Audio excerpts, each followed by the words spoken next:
In this episode we're gonna do the last finishing step on replacing our shaft seal, and then we're also gonna have a look on how to mount and replace seacocks, through hulls and elbows.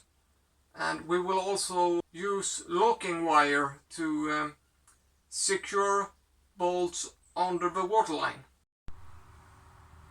As you can see, I've mounted the hose for air ventilation to the shaft seal and used double clamps. And it's important to mount these opposite because this top one has the most tension on the hose this side and the lower one on this side. That way you have full tension the whole way around. The water level is about here somewhere. So it's important to run the hose as high as possible. I had to put in a quite long hose just to get it high enough. It's about 3 meters and it's running along, and it's coming up here and way up here. It's about 1 meter above waterline. Little higher than necessary, but better safe than sorry.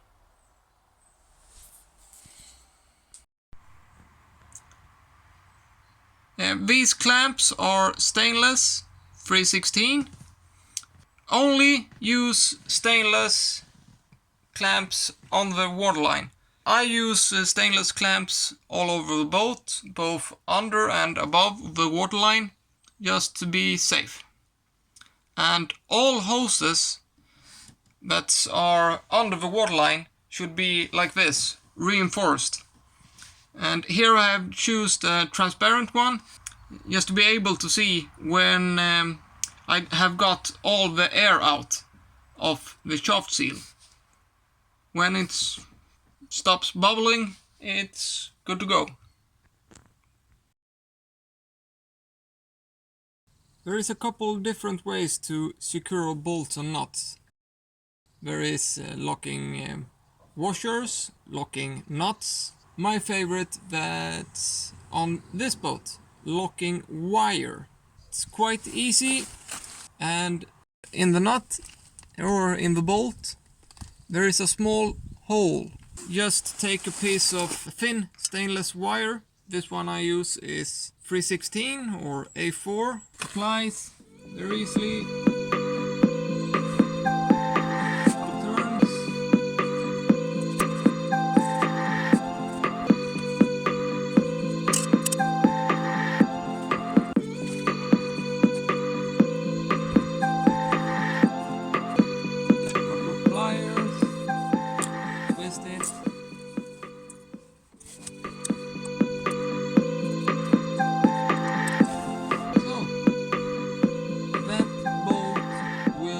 Never come loose by itself. It's the same up here on these bolts. There are a little hole both up and down, and same on this bolt.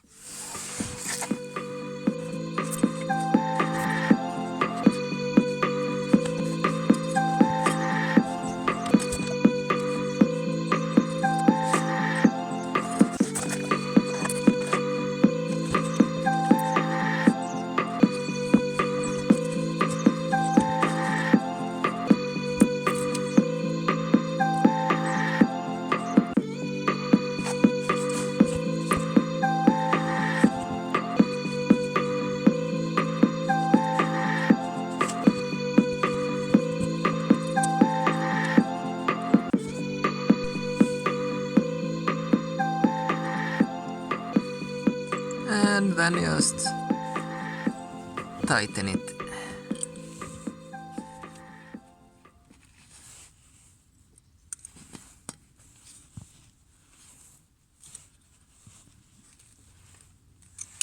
And cut off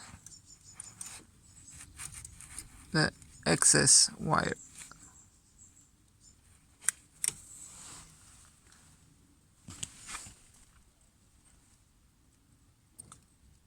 That's the most secure way to secure a bolt.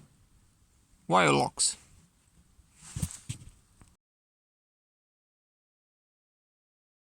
How to mount the through hulls, the elbows, that's there, and the seacock. Here in this boat I'm using brass through hulls and stainless elbows and seacocks. And connection I put on linen. You can buy that in any shop that deals in pipe connections. The advantage when you're using linen is that it expands when it gets wet. You have different kinds like Teflon tape and stuff like that. I don't use that at all because that one doesn't expand when it gets wet and you can't adjust when you're screwing this together. So if you have to go back half a turn when you're using Teflon tape, you have to unscrew it totally, change the Teflon tape, and then do it again. When you're using linen, you can always go a little back when you're screwing them together. And one more thing to take notice of is how to mount the seacock. Because it's screwed on here in the elbow, I have mounted the handle on this side, because when it's fully closed, the pressure is going upwards, and when it's open, all the pressure is coming down. If I've stopped this a quarter of a turn earlier, the handle would have been on the top side. That means when it's in the closed position and in the open position, if you had to pull in either direction, you would put force down here and over the years maybe even unscrew it. So if you're using elbow, the handle should be on the side. If you're not using elbows, it doesn't matter. This is the linen that you should use connection that you're screwing together. You can normally buy this in a roll like this. And you also need a special lube for linen. And as you can see, these threads have little teeth. They are just there to make it able for the linen to catch on and don't follow with the connection that you're screwing on and being pushed out of the threads. You want the linen to stay inside the grooves in the threads. And when the linen comes into contact with water, it expands and seals. You apply it by putting it on the same way as you are screwing in the connection. Couple of turns.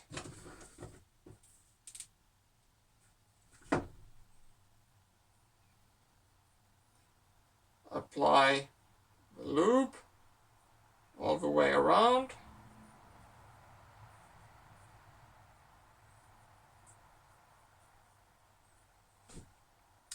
And now it's time to take the other connection and screw it on. Make sure the linen stays in the threads and don't get pushed out of the threads. Then you have to redo it.